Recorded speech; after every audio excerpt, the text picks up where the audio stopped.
If a single element of the machine is suddenly misaligned, the effect of it is to congeal the whole machine. It grinds to a halt. And the players start looking at each other, wondering, should I be here? Should I be there? Hello and welcome to the Guardian Football Weekly. Calafiori sitting in the net, Gabriel punching the air in frustration, the rain, sodden fringe on a disconsolate David Raya, Gabriel Jesus losing his cool at full time. Are these the signs of champions? From the Collins English Dictionary, bottle it, informal, to not do something because you are frightened, to fail at something because you are frightened. Are Arsenal frightened? It is still in their hands, but it's also now in Manchester City's hands. And if you don't win the title, dropping points when you're 2-0 up at Wolves is criminal. Amidst it all, what a moment for Wolves debutant Tom Edozie, Fan Edozie, if you will, scoring 10 minutes into his debut. Oh, yeah, wasn't it? Scoring 10 minutes into his debut. Also tonight, Newcastle make light work of Qarabag. Quite a good half for Anthony Gordon. Bodø stun Inter as they force us once again to ask, is this the greatest night in Norwegian club football history? Atleti give up a 2-goal advantage in Bruges, and Leverkusen have one step in the last 16 after victory at Olympiacos. We'll look ahead to the Premier League weekend, answer your questions, and that's today's Guardian Football Weekly. Panel today, Barry Glendenning, welcome. Hey, Max. Hello, Paul Watson from the excellent Sweeper podcast. Hey, Max. And bonjour, ça va, Philippe Auclair. Ouais, ça va, mais ça pourrait aller mieux. Exactement, whatever you said. Owen says, oh my goodness, I don't think the world is ready for what will happen to Arsenal and their fans if this isn't their year after all. No humorous hyperbole I could come up with here will do it justice. Oh, Philippe, you didn't need this, did you? No. I didn't. No. I had actually. I thought I'm stepping into the lion's den, and really hungry lions as well. A Spurs fan and Barry Glendenning, and I think I have to prepare myself. So I actually took notes so I would remain compos mentis and not lose it, because Okay.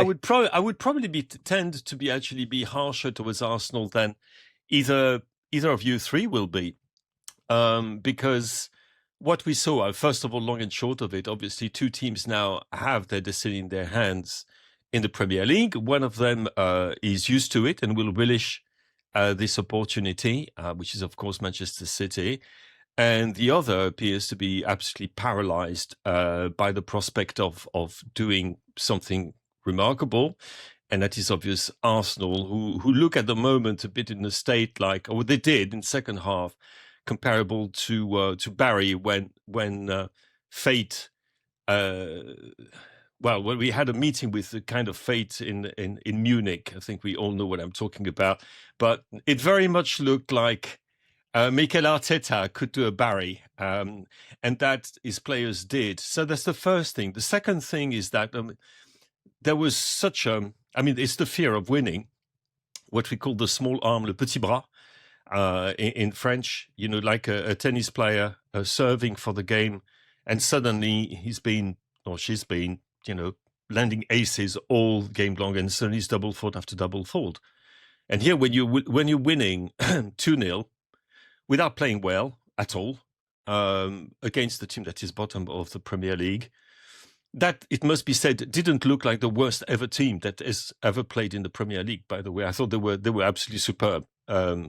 Both collectively and individually.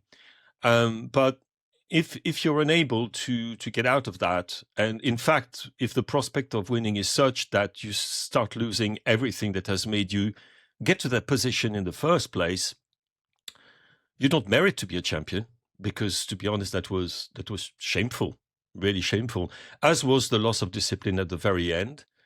Which honestly doesn't reflect very well on the players who were involved, and Nicolas Jaubert as well, who had to be restrained by his manager, which is really saying something. And also, one thing which worries me more, I mean, it's not the result, drawing 2-2 away from home can happen. It's the performance, which was not a performance.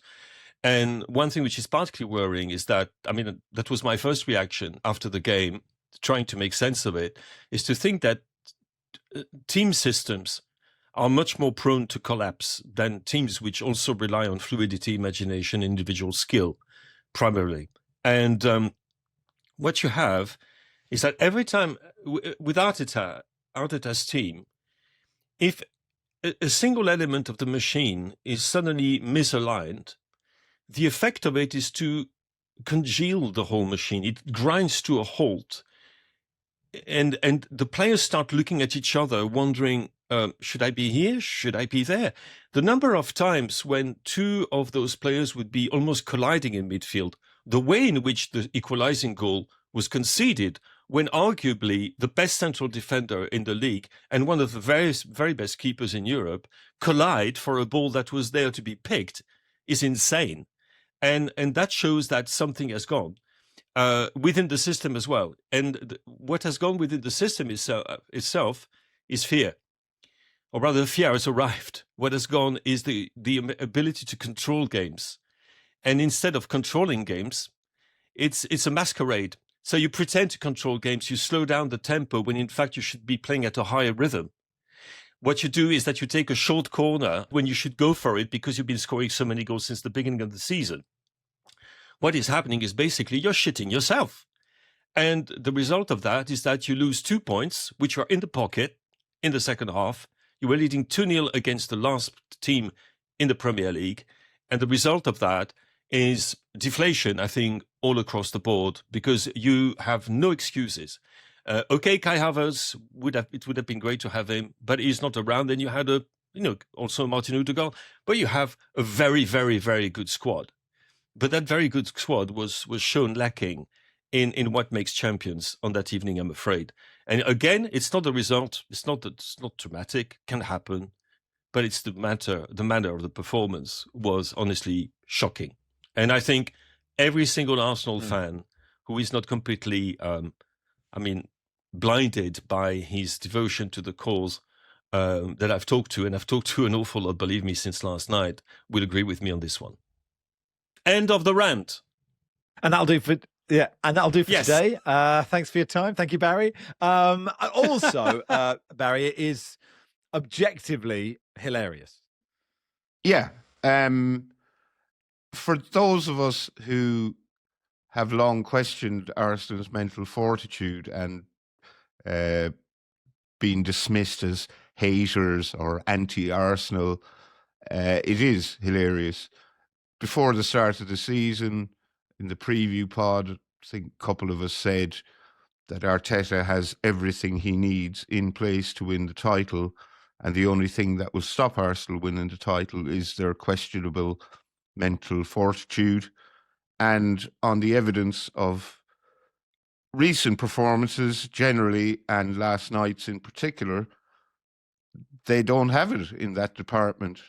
It never even crossed my mind that they might lose this game. And I was watching a European game and I checked and saw they were 2-0 up and went, oh, grand, yeah, that's it. They've won. They'll win 3-4, 5-0. And I could not believe my eyes when I saw the final score. And looking back at the game this morning, they shat the bed, basically. They were 2-0 up against one of the worst teams in Premier League history. They conceded a wonderful, wonderful goal scored by Hugo Bueno, and just panicked. They looked terrified. And when they were 2-0 up, I think a lot of neutrals don't particularly want Arsenal to win the title because they're quite a hard watch. And they were a very hard watch when they went, even when they were 2-0 up, they, instead of going for Wolves' throat, it's just sideways passing, backwards passing, not picking out the runs of Gyökeres. This horseshoe passing, that is worthy but dull and ineffective. And then when they conceded that Bueno goal, they just looked paralysed with fear. And in his post-match interview, Mikel Arteta looked really, really rattled. And they may go on to win the title, but on last night's evidence, they're going to make extremely heavy weather of it if they do.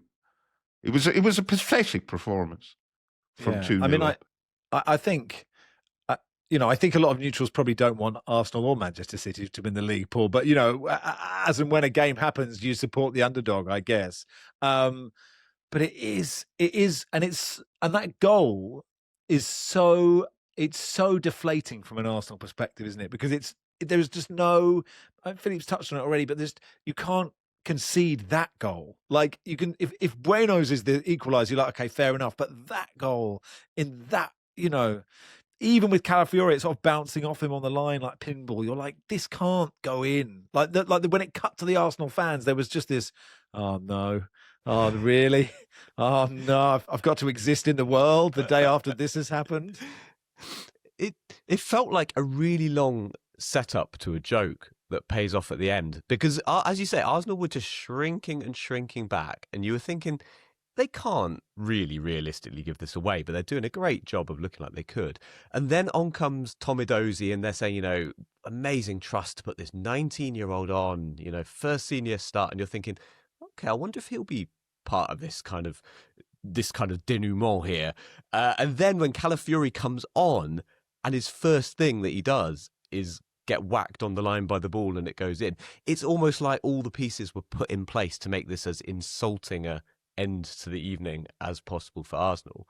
I do think we've got to give Wolves some credit, because that will be the message that you get from Wolves fans, but I do think deservedly they looked absolutely dead in this game. They couldn't even get out of their own half at one point, and I thought, God, this is the typical 3-4-0 that could be 7 or 8-0. But actually, for them to battle back from where they were, given the fact that everyone, themselves included, must have thought there's no chance of getting anything out of this game, I thought they did really, really well. And if this season was 300 games long, I think they might stay up. Yeah, and actually, that sort of, because teams are better and worse at different points of the season, even though Wolves are, at the league table would suggest, one of the worst in the division, they are not as bad as that now. Rob Edwards has got a tune out of them. It was a great moment for Edozie, wasn't it? I credit Mr. Plough on social media, who gave me the Fan Deb Edozie headline. So thank you for that. I enjoyed it tremendously.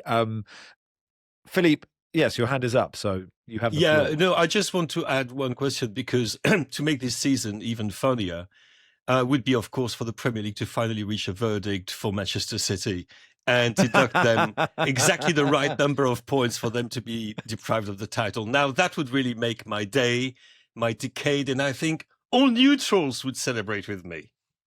Because then neither of them really win it. Do you know what I mean? That's the thing, like would Arsenal win the league, but there would always be, people love an asterisk. I am saying asterisk, of course. But Philippe, since the turn of the year, they've played 8-1-3, drawn 4, lost 1. Only Palace and West Ham have dropped more points from winning positions in 2026.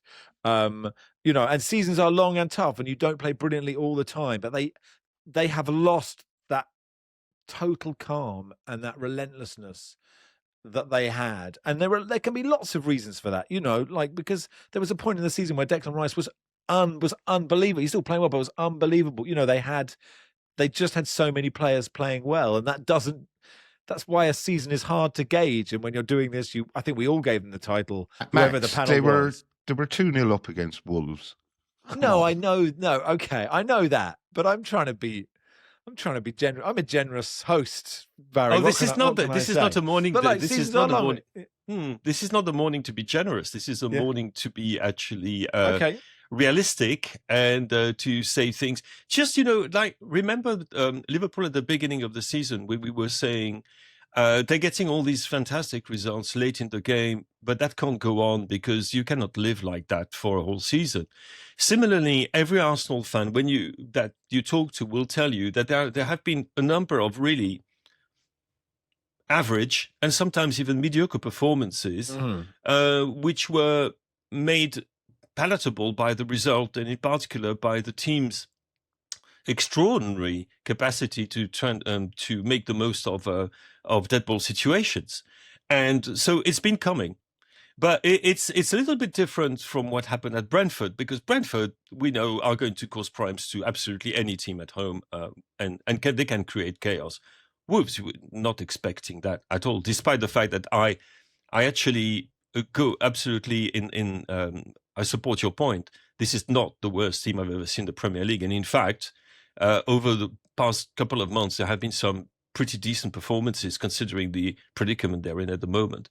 But it's not mental, it's not tiredness, physical tiredness for Arsenal. You cannot use that as an excuse. There have been, in fact, Arsenal played better when they had injury problems. At the moment, as I said, yes, Odegaard is not there, and Kai Havertz isn't there either. And these are two big players, but there are plenty of other very big players indeed. And Mikel Merino, who could have they missed Mikel Merino last night, and they have a few players missing, but they still have the squad to do that. You could also question the fact that maybe what's happened to Eberechi Eze? A few weeks ago, I mean, it feels like a few weeks ago, that young man was lauding it after his performance against Spurs. He's disappeared to the point that Bukayo Saka was preferred in a number 10 role at kickoff rather than who was, physically okay-ish and actually had to walk off the pitch with an injury. And it was not Eze. There are loads of things like that happening. You see what happened. Yurin Timber, whom I hold to be one of the very best right-backs in world football, had an absolutely horrible game. He could, if you just forgot what the name on his shirt, color of his shirt, you put him in a Qarabag shirt, he wouldn't have looked out of place in that first half against Newcastle. Well, steady. He was awful. Steady. We'll get to Qarabag's defending in a bit. Awful. I actually concentrated on him in the second half in particular. He completely lost all his bearings. And given the standards that he has been playing up to throughout the year, that is really quite worrying, because a player of that quality, and he's a super, super player, he's got the right attitude, physically he's fantastic, mentally as well, he's very strong. And to see him fall to pieces as he did at the end of the game is actually something which should be put at Arteta's door. This actually lies not with the players, but with the manager. If he can't prepare his teams for a situation in which they have to manage once leading 2-0 away at the team that is last in the Premier League, there is a serious problem here. A lot of people pointing out Conor Cody mixing his metaphors by saying, will Manchester City be rubbing their lips at the equaliser? But, they'll be, I would say, rubbing their hands, Barry, or even licking their lips, or licking their hands, rubbing their thighs in the Vic Reeves style. Yeah, absolutely. I mean, Arsenal have dropped 4 points now in the last 2 games, and we know City know how to do this. Yeah. Look, Sunday's game against Spurs now is massive, isn't it? And I think Arsenal would much prefer to be playing a Thomas Frank Spurs than this unknown Igor Tudor potential Spurs bounce Spurs. And I think if they lose that game, the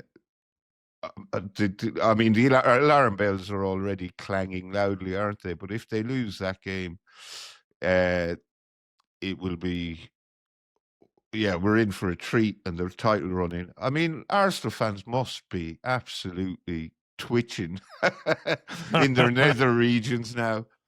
And I don't envy them at all. No, but the thing is, Barry, I mean, I can only be sort of like find this funny for 3 days because I don't give I mean, Igor Tudor would have to do something, Paul.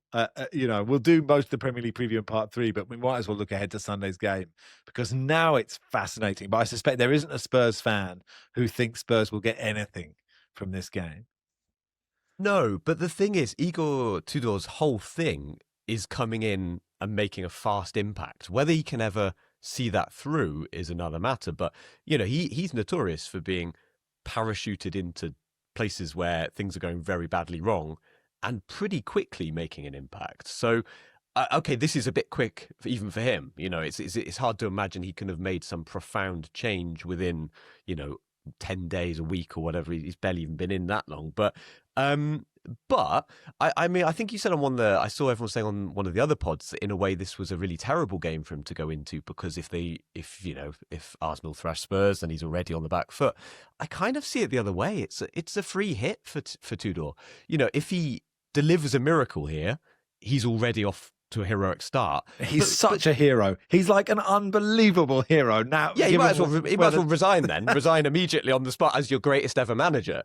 But I do think Spurs fans may be, whatever Spurs fans are, they aren't going to hold everything against Tudor if they lose this game. No one's going to say, well, how has he not solved this bin fire of a situation within 7 days. So I do think, in a way, you couldn't have a better setup for Tudor as a guy who is used to, I think also is used to going in and basically tearing everyone a new one. Like, that seems to be when you hear players talk about the way Tudor has announced himself and the way he manages players, it sounds like he just does not take any shit. He just goes in and just, nobody ever talks about him without saying, oh, he's demanding or he's exacting, and these euphemisms for sort of, he is a pretty hard guy to work for. So yeah, I would say you couldn't have a better setup for Tudor for this one.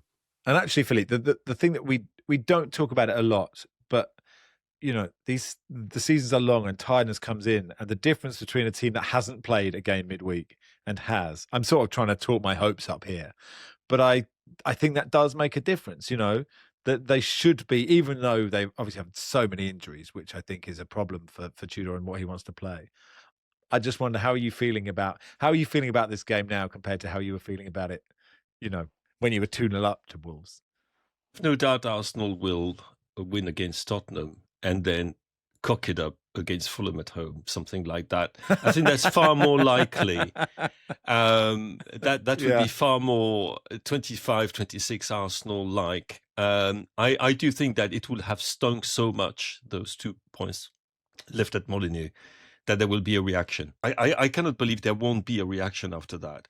If it happened that things didn't go the way that Arsenal fans would like things to go, and Igor Tudor is canonized by Spurs fans, I think there would be some, which is crazy, there would be some very serious questions asked about the manager as well, which is completely insane considering what he has achieved so far this season and what the club is still in. And, the club is still fighting on 4 fronts. And, but there is this element of frustration, which has been at the back of many people's minds for a long time, which again is crazy when you see the results which have come this way. Apart, of course, from yesterday. But yeah, I mean, I do expect them to do something. I do expect them to do something against Spurs, and then to do something really bad later on. The bounce, you talk about the bounce of a new manager. You can also have the bounce of the reaction after a very, very stinging defeat. That also happens. Can I ask, Philippe, do you think Arteta might be part of the problem in terms of Arsenal developing a reputation as bottlers? Because he looks so wound up and anxious and stressed out on the touchline. I can't help but feel that bleeds onto the pitch and into the players when they see this guy, he's micromanaging them and just looks so anxious. Yep. It can't help. No, I entirely agree with you. And this tension it's like like a feedback in a bad venue. Yeah. It just goes from the bench to the players to the stands, and it goes on, and it gets really, really loud and very unpleasant. And also the fact that, but on the flip side, on the flip side, like he has got Arsenal here. Like, yes. I know he has all the tools. They have a really deep squad. He's been given what he needs, but he has, won every game in the Champions League, as you said. Got them to the 5th round of the FA Cup, the final of the Qarabag Cup. Top of the Premier League, right? They're still what? It's 4 points clear. It's the kind of criticism that goes the way of Didier Deschamps, Max. It's also because of the way the team plays. It's not just all about the wins and the titles, which, by the way, we're still waiting for one at Arsenal since the FA Cup in 2020. So that's quite a long time. Mm-hmm. That's one thing. But the way in which we play, which is not exactly the most seductive of ways at the moment, to say the least, makes it, the fans are willing to accept that if you've got results at the end. If the results are there and then threaten not to be there anymore, people get very, very cagey. And the things that we have been saying about Arteta's approach to football for a long time. That's why I started by talking about system teams. And he's one of those people who has an obsession with control. And which is why I mentioned Eze, because you bring in Eze, you think, oh, okay, maybe you're going to bring a little bit of improvisation, bit of craziness. I don't know. Do you see it on the pitch? No. I mean, the typical Arteta player is Zubimendi. He's fantastic. He's really fantastic. On the other hand, Zubimendi spends about 75% of his time looking around him to see which player he can play the ball backwards or sideways. And after a while, you get frustrated by that. And if the results don't come, that frustration moves to something different, which is not very pleasant. And of course, the manager is the one who has to take the blame for this. Yeah, no, right. But like, if you want sideways and backwards, then the Paulinho Bentancur double pivot, which you can't have on Sunday. That is a whole new level. Anyway, look, we can talk about the North London derby on Monday's pod. Welcome to part 2 of the Guardian Football Weekly. So to Newcastle's excellent victory in Qarabag in a second, but before that, Bodø 3, Inter 1. Another amazing moment for them in this incredible Champions League run, Paul. And they were going out, and they have just beaten Man City, Atleti away, and now Inter, who are 7 points clear at the top of Serie A. And maybe we're forgetting quite how seismic this is because they keep doing it. Yeah, I think that's true. I've never seen a team so frequently and repeatedly underestimated as Bodø Glimt, because every single time they get one of these results, everyone says, "Well, that'll be the end of it now." We've seen them do it. They won't be able to keep doing this. But they are. And I think one of the things people forget, as you say, they look dead and buried in this tournament. They got wins over Atletico away from home, and then they beat Man City. But the thing that I think sometimes happens is people are almost undervaluing just how good this team is. They're not winning because they play on the edge of the Arctic Circle. They're not winning because it's a really horrible place to go. They're winning because they are a very, very capable, brilliantly managed football team. And they are doing all of this. And I don't know whether this is a pro or a con at this point. They're doing all this even though they're not even playing any league football. And this, I think, is a really interesting debate, because you would assume this was surely a disadvantage, that they're going into these games, cold is probably a wrong phrase to use for Bodø Glimt, but they're going into these games without any action in the league. But I don't know at this point, is it possibly actually helping them? It's you see these other teams that are trying and failing to juggle their domestic and their European engagements. I don't know if there's a possibility that this is actually one of their big advantages, is they're going into these games and every one of them is just an individual game without anything else to distract them. Yeah. And I mean, the first goal is such a nice move, Barry. I don't know if you noticed, it was Fett who scored it. I think it was him.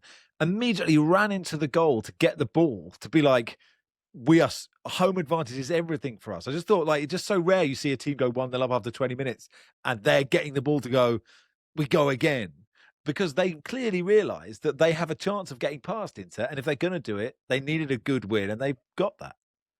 Yeah, they had an early scare. Martinez was put through, but I think it was Gunderson blocked his shot with a really good sliding block. Then they went a goal up. I did notice that Fett grabbing the ball out of the net and running back to the centre circle.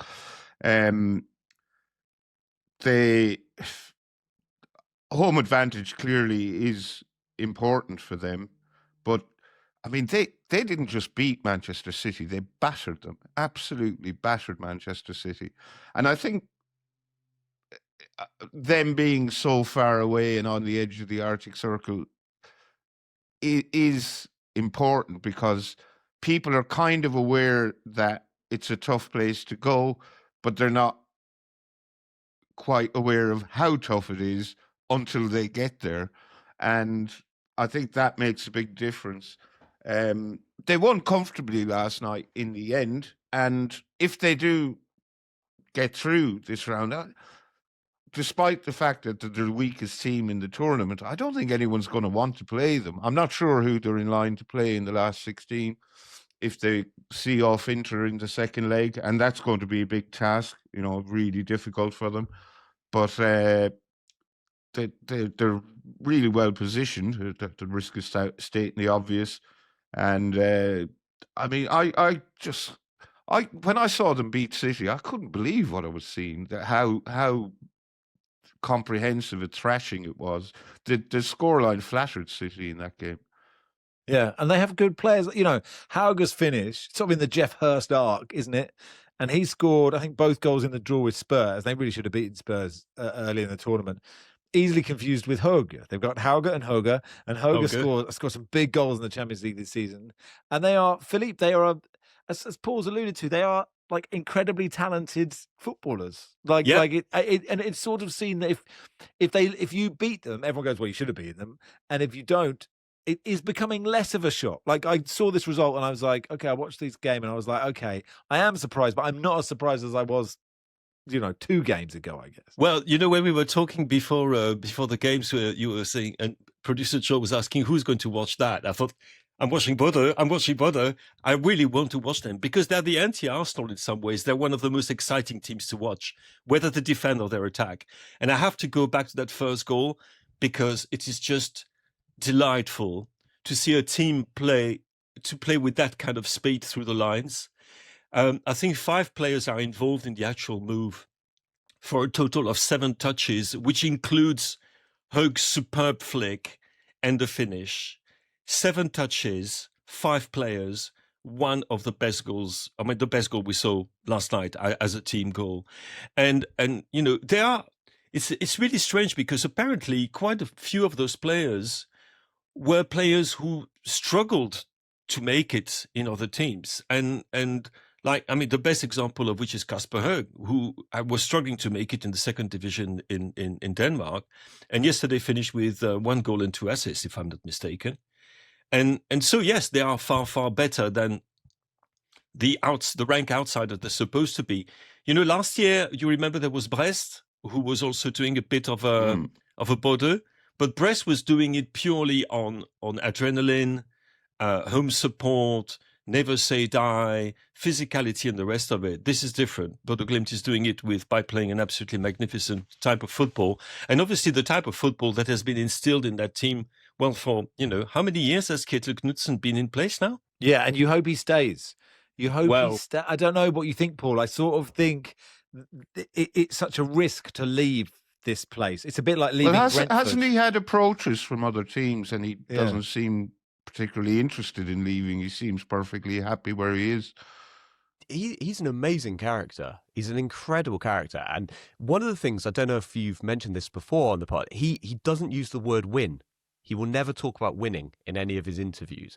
And it feeds into this thing about Bodø Glimt, which is really special, which is that mentally, as Philippe says, the anti-Arsenal, well, they certainly were last night, but they have this incredible mental strength. And it feeds back, I think, a lot to when 2017, when they were relegated to 2nd tier. The whole club was absolutely kind of devastated by this. And they ended up bringing in a psychological coach who was a former fighter pilot. He was like a military guy.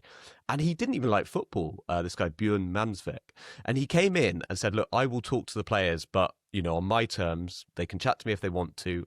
I will get them to be a better team. And he's had this incredible effect on the mentality of the whole squad. It feels like they have this unique mental fortitude. And there are all these little things like these. I don't know if they always do this or if it's something they did for a while. They have a huddle after they concede a goal, for example, so that they can kind of reboot. They, at their team meetings, apparently they were finding the players just weren't talking frankly about how they were feeling about the game at all. They were all very regimented. He said, no, I want people to talk about how you're feeling. And the players felt really empowered by that. So there's all these little things that Bodø Glimt have done to almost mentally become leaders, pioneers on the mental side of the game. And I think you kind of see it when they're lining up for these games. They don't look fazed. They don't look worried. It feeds back to a whole club ethos. Like people talk about a philosophy. There is genuinely a sense of a philosophy in the way that Bodø Glimt approach things. And it's really working for them. Yeah. I mean, I guess if I was a fighter pilot, I would just say to anyone, you think this is hard? Try being a fighter pilot, because that's really your flying. He just said that 30 times. He just said, what are you worried about? You've got to fly really fast at war. Like, this is nothing. You're just kicking a ball. Don't stress about it, lads. Let's go. Qarabag 1, Newcastle 6. Kieran says, should there be a goals threshold for first legs where you can just waive it if you win in game 1? I mean, I think, PSG means that you can't. Whenever that game was, he said, honestly, I'm not just thinking of the money I've paid for the second leg. Mal says, any chance Newcastle can sign this Anthony Gordon fella for their Premier League matches? Producer Joel was right. He listened to Pat Nevin on the radio on 5 Live, spending 45 minutes expressing disbelief at Qarabag's defending, and he'd never seen football that bad at this level. I mean, it was, Barry, that moment where basically Anthony Gordon scores his second goal or third goal almost before he scores his second. You know, like he scored the penalty and then the ball's in the net again before it's gone in the net. Yeah, this was odd because we know Qarabag can play a bit. They've beaten Benfica, they've beaten Copenhagen, beaten Eintracht Frankfurt. They drew with Chelsea in November. So they're obviously not as terrible as last night's evidence suggests. But last night, I think a combination of them being awful and Newcastle being really good meant the tie was over by half-time in the first leg. Newcastle were 5-0 up. The Qarabag goalkeeper, Kuchelski, was their man of the match. It could have been a lot more than 5 at half-time, but for him. And it's difficult to know how much you can read into this. Newcastle brought a big crowd to Qarabag, Azerbaijan. Fair play to them for that. And I'm sure they had a marvellous time. But this seemed to be very much a case of you can only beat what's in front of you. And what was in front of Newcastle last night just seemed to be a very bad pub team. They sized through them at will. Anthony Gordon seemed to be one-on-one with the keeper, like every time he glanced at the screen. It's like a computer game. Yeah. It was just an awful performance from Qarabag and a very good one for Newcastle. How bad a performance it was, I think, is demonstrated. Like the thought crossed my mind at some point in the first half. Surely this is fixed. You know, you think, I want to check the odds. I actually texted a couple of friends of mine who, look at the way that the odds move on the markets to flag anything weird. And by the way, nothing weird happened. Not really. But in fact, after a while, I thought they are actually so bad that they can't be fixing this. It's actually gone beyond that level where you're bad to fix it. And in particular, Kevin Medina. It was too obvious. It was too obvious. I mean, Kevin Medina, I don't know how he stayed. He stayed on the pitch for the second half, but my goodness, that horror show was, the way he fails to control the ball, when he's running alongside Anthony Gordon. And he genuinely looks like something out of a Tex Avery cartoon there. Where's the ball? Where's the ball? Where's the ball? And the ball is in his feet and he's knocking from one ankle to the next, then to the toe. Then he puts it in the path of Anthony Gordon, who is, again, one-on-one with the keeper, who faced 16 shots on target. 16 shots on target. And absolutely extraordinary. That's how bad they were. Yeah. And then they scored a goal. And actually, Anthony Gordon didn't actually have a brilliant game finishing. Like, he probably should have had 8, shouldn't he? Paul, you sort of normally stick up for the lesser known lights. Can you mount a defence for Qarabag here? No, I don't think they do. No, look, far be it from me to slag off Gorban Gorbanov, their coach, who's been there since 2008. But yeah, you would say what you probably want to do is keep it tight for at least 180 seconds. And they weren't really able to do that. What I will say is Qarabag are struggling. Qarabag are clearly coming apart with the weight of the number of games they're playing, I think. And they're not even top in Azerbaijan. They look like they're going to lose the Azerbaijani title to Sabah, who seem to have more momentum. So they're not doing great domestically at the moment. I think also, again, Bodø Glimt are a great example of how you can overcome the odds and the realities of the modern financial game. But it is worth bearing in mind, Qarabag spent something like £750,000 in the summer on players. Like, that was the extent of their war chest. And they also got a grant that the Azerbaijani government were able to sort of justify paying to them when they got to the stage of the Champions League. And it was seen as a really big thing for them to get this advantage in Azerbaijani football. But the extent of this grant is probably about €5 million. US dollars. So the kind of sums of money this club run on, and the amounts these players are being paid, the relative budgets of the two teams are so vastly different. And as I say, that's not an excuse necessarily. What I will say is that going to the UK, going for the away leg, it's going to be hard to get them up for this one. And it's even harder because I think the combined scoreline of all their games in the UK in history is a 19-1 deficit so far. Right. So maybe because of their good results earlier, you start thinking, we sort of forget the financial differences. Anthony Gordon is Newcastle's top scorer in the Champions League. He has 10. Alan Shearer second with 6. Just the second Englishman to reach double figures for goals in a single Champions League campaign after Harry Kane in 2024-25. And the third Newcastle player to score a Champions League hat-trick. Fun quiz. Who are the other 3? Shearer, Les Ferdinand, and Faustino Asprilla. Asprilla, yeah. Asprilla. Was the Asprilla's against Barcelona? Was it? That was an amazing night, wasn't it? And scored a lot of goals for Newcastle. Peter Beardsley? No, played alongside Peter Beardsley. They had a great partnership. Oh, David Ginola. No. Andy Cole. But there we are. Anyway, Philippe, you've been writing about Saudi investment, and we've talked about this a bit before about how PIF might be sort of getting bored with sport or running out of money. It's not getting bored with sport, and they're not exactly running out of money. But there's been, you must have noticed, as I did, that even though Newcastle looked really short on players, when the transfer market opened last month, that nobody came to Newcastle. You thought, this is weird. And most people think it's PSR rules, and it's true that Newcastle, having spent so much money in the early 2 years basically of Saudi ownership, are in a bit difficult situation. Because they cannot spend too much, but they can spend a bit. But the problem is that it's something that you're seeing all across the board with the Saudi so-called investment in football, as the handbrakes are on. And on football and in sport in general, you might have seen that recently they postponed indefinitely the staging of the Asian Winter Games, which they were supposed to welcome in 2029.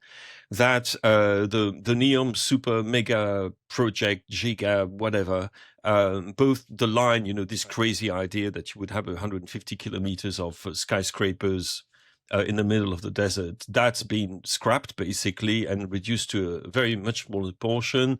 The idea of this skyscraper as well, which would welcome 100,000 people in it, has been scrapped. And when it comes to the World Cup itself, the 15 stadiums need to be built. Or refurbished in such a way that they have to be built from scratch almost. And apparently, all of the plans have been sent back to the architects because they're too expensive. And the reason for that is that the price of a barrel of oil, which was about $85 in 2023, is now $64. So you've got 25% drop in the price of oil. And when you know that the oil revenue, oil and natural gas, but especially oil, basically, it's 55% of government revenue in Saudi Arabia. You can imagine the impact it has. And therefore, yes, they're realizing, we do not have quite as much money as we thought we had. And perhaps we'd better be a bit more careful with what we're doing with our money when it comes to sport. And I think Newcastle, I'm not saying they're going to dump them and forget everything about Newcastle United, but the idea that there are some, those pockets are bottomless and you can take money out of them anytime you want, that's gone. And the reason is it's got nothing to do with the results of the team, which has done actually very well under Eddie Howe. It's got to do with something which is affecting Saudi economy as a whole, and therefore their investment in sport. So if I were a Newcastle fan, I wouldn't be expecting my owners to put the kind of money in the club that, say, Liverpool or Arsenal have done in recent years. It's a problem that is way, way, way beyond the difficulties that the club itself is having. Interesting stuff. The other two games, Club Brugge 3, Atleti 3, Atleti 2-0 up at half-time. It was also when I learned that Ademola Lookman played for Atleti. I hope, Barry, you're in the same boat as me. No, I knew that, actually. Oh, okay. Well done. But look, a great comeback from Bruges, Baz. Yeah, Atleti were 2-0 up, cruising at half-time. That soft Alvarez penalty and Mr. Lookman stabbing home across. And then Bruges got it back to 2-2. Atleti went ahead again, an own goal, Ordine's own goal from a Marcus Llorente cross. And Solis scored past Oblak near the end. His equaliser, it was initially ruled out for offside, but it given by VAR. So another tie nicely poised. They're all quite nicely poised, apart from the Qarabag Newcastle one. Yeah.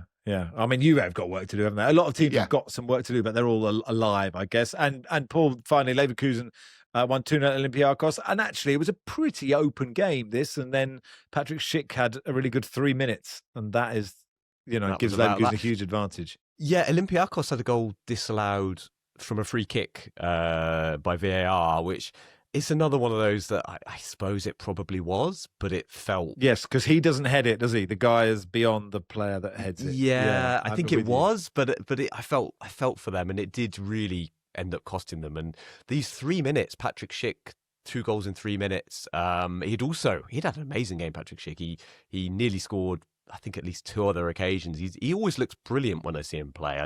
He's one of those players that you think, God, he must be the best player in the world, and then obviously he's not when I'm not watching him. But he was fantastic, and yeah, Leverkusen, I don't know if they were good value for 2-0, but they were the better team, I reckon, and it's hard to see Olympiacos fighting their way back in that one, I'd say. Welcome to part 3 of the Guardian Football Weekly. So UEFA have launched an investigation into those claims that Gianluca Prestiani racially abused Vinicius Jr. in Real Madrid's win over Benfica on Tuesday night. On Wednesday, Benfica defended Prestiani via a post on their official X account alongside a video of the incident saying, given the distance, the Real Madrid players could not have heard what they claimed to have heard. The club added that they fully support and believe the version of events presented by Prestiani. They say his conduct in the service of the club has always been guided by respect for opponents, institutions, and the principles that define Benfica's identity. The club regrets the defamation campaign of which the player has been a victim. Gianni Infantino said he was shocked and saddened by the incident. Commended the referee for activating the anti-racism protocol. I will always continue to reiterate no to racism, no to any form of discrimination. Although Rob Harris from Sky pointed out that Gianni made no such statement when Antonio Rudiger was accused someone of racial abuse during the FIFA Club World Cup. But I don't know why there would be a difference if Gianni to not mention that. Mark Clattenburg, who was a pundit on Amazon Prime, has apologised for his clumsy comments. He says, nothing justifies racism in sport or in life. I'm grateful to have a chance to follow up on last night. I got it wrong. I'm sorry. It was live TV. My job is to respond to the moment, and the words I used were clumsy and not right. I'm already learning from this and appreciate my colleagues who've covered the situation with class throughout. We had a few emails and comments suggesting players should be mic'd up, which is interesting, but I mean, it's just I thought Joe Cole was more interesting, actually, a much more sensible idea, Philippe, which is if you put your shirt over your mouth to say anything, you either just get a straight red or you get a yellow card, because then you can't do that. What about if you do what they all do, put your hand over your mouth, so that even you told me, Max, that you'd seen players in non-league football doing this, imitating players. Sunday League. Sunday League. Yeah. Fun. I don't know. I to be honest, I don't know about that. To be honest, I don't have an opinion about it.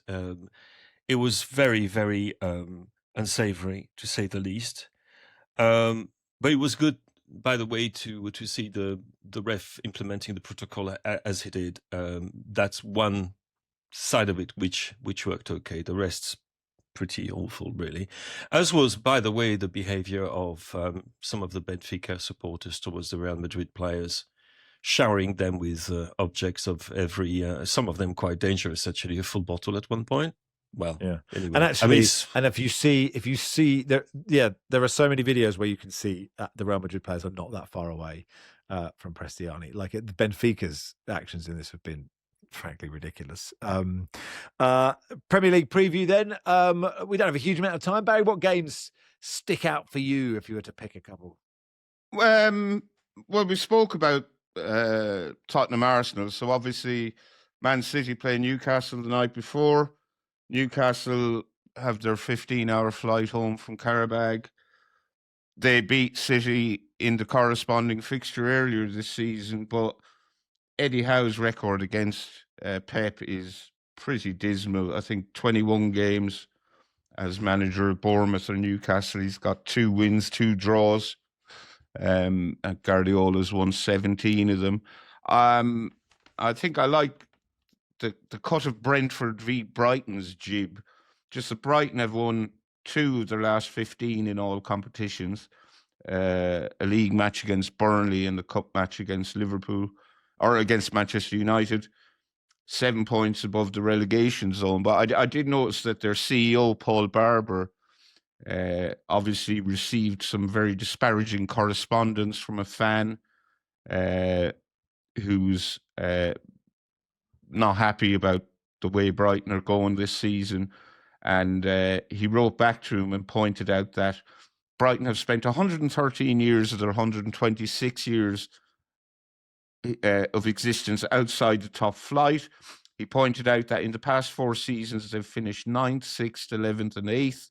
Pointed out they can still qualify for Europe this season, and pointed out that the Premier League is really hard. and called on this fan, I think his name is Oscar, to have a bit of perspective. So maybe we should all have a bit of perspective. Yeah, it's a great message. Vitor Pereira starts for Forest at home to Liverpool, which is not straightforward, Paul. Do you think he'll get them out of it? No. Is that the honest answer? Yeah. I don't think he will necessarily. I mean, I still think he's a relatively odd appointment. I suppose he's actually, before that, he's got to navigate Fenerbahce, hasn't he? I think, is that his first outing tonight? Yeah, as we're recording tonight, he's got Fenerbahce as his opener. I don't think things look particularly good for him. I don't think he's ever particularly proven that he's able to take a job like this. I think he admitted he's been desperate to be a Premier League manager and perhaps rushed into other appointments he shouldn't have taken. But yeah, I would say for a man who's famed at having very short spells at clubs, Forest at the moment, having already managed that historic 4 different managers in charge of the club, this looks pretty ominous, I'd say. Oh, well, we'll look back at all these games on Monday, and we look forward to doing that. Moonlight Hanger says, for Paul, what's more remote, the autonomous region of Bougainville or the new camera angle at Ashton Gate? It's mad. I mean, it's always been high, but it's mad now, isn't it? Someone's really got into my head there. 2 things that bug me on just a weekly basis are the situation of Bougainville and whether they'll become FIFA's newest member, which we talked about on our latest Sweeper pod. So lovely to hear that. That's really getting to people. And also, just when you watch a Bristol City game on TV, you basically do feel vertigo. You kind of feel this, but I think it's made it a tough place to come for teams. Like the angle makes it look like, God, I wouldn't want to. Do you mean to have to play that high as well? Yeah. Well, it feels like that sometimes. Yeah. No, it's one of the things that just always amuses me is how many people make that comment of just, oh God, I watched Bristol City highlights and it just looks horrible. And it does. Everything looks a bit wrong.